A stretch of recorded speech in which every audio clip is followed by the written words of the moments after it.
The other news is the Danish women's national team got equal pay. So it's not just the US that got equal pay. And they couldn't have done this without the Danish men's team. The Danish men's national team signed a new 4-year agreement with their football federation and decided to focus on helping to arrange equal working conditions for the women's national team.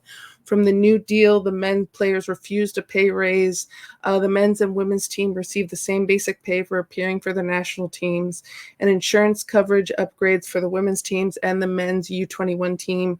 And the players and the Danish Federation will jointly create a clubhouse for all national teams, men's, women's, and youth, and a developmental fund paid for by the men's team 50% and Danish Federation 50%. So these are the men coming forward and saying they need to get equal pay from us. We're not going to take a pay raise, so that way they can have equal pay to us. So shout out the Danish men and for doing this.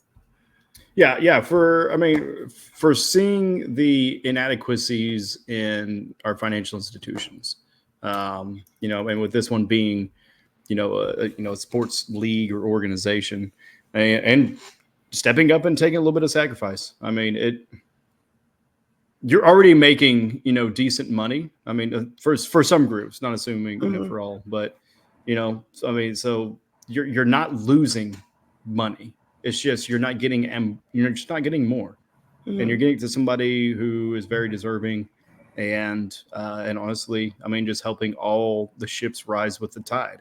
And you gotta love seeing that. I wish we'd see it a little bit more in America, not just in football or as far as our sports organizations. Would love to see that everywhere else. Not to get political, but it's just like, come on, y'all. Like, let's be aware of the inadequacies that we have, and let's all work together to strive for a better tomorrow for the next generation.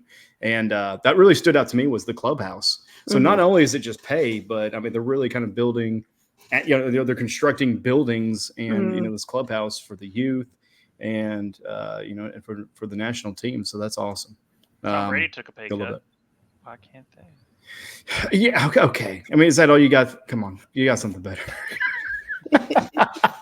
No. It's the fact that it's still. This should be happening a lot more, because again, what I was talking about, the WNBA, the disparity between talent. Obviously, you're trying to influence, you're trying to grow the game. How can you grow the game being like, hey, you should come play with us on this mud?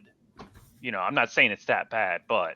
And then also just the respect of your country. It's like you go to work for the employer and they don't pay you enough, and it's like, well, we also pay you in like the experience. I'm like, that's not why I signed up for this. Experience don't pay bills. Right. I made the team. I'm good enough to be here, and then I represent you. And then guess who benefits from if I achieve certain things? I don't do this. I'll do this for my country, yes, but I also would like a little bit more, financial compensation for what you're going to make off of us winning and achieving goals. So it's just nice to see other countries taking the next step forward in getting the equal pay. But it just sucks because it's still kind of, as far as it's going to have to be country based, because FIFA is never going to do anything on that. Anything uncorrupt. when the FBI's like, dude, you screwed up, and then is it Qatar or Qatar or whatever? When they got that, everyone was just like, well, Russia and Qatar are getting their bids, but and one thing too, just going to the U.S. achieving equal pay. That was a lot of work done by the U.S. women, done by the 99ers, but also like the men had to also be like, yeah, we are full force supporting this and joining with them to try to get them equal pay as well. So I like seeing these national team, men's national teams supporting their counterparts with the women's national team.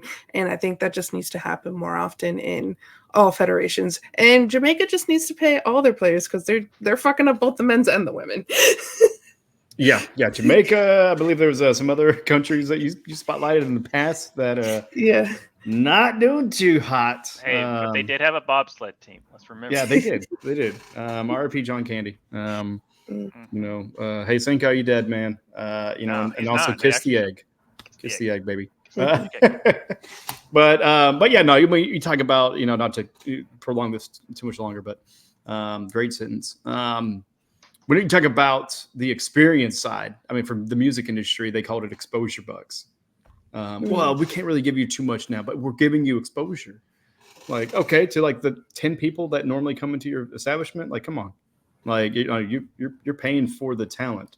So bad organizations that don't have anything to provide of value always lean on experience, exposure, or camaraderie. And that's speaking to a lot more than just in sports right now. But yeah, those organizations that really kind of lean on that are just cheap ass motherfuckers and really don't have a whole lot of value to provide. Yes, you have the venue, but the talent brings in the people. Yeah, exactly. And provides the skill set that is there for the people that you bring in. But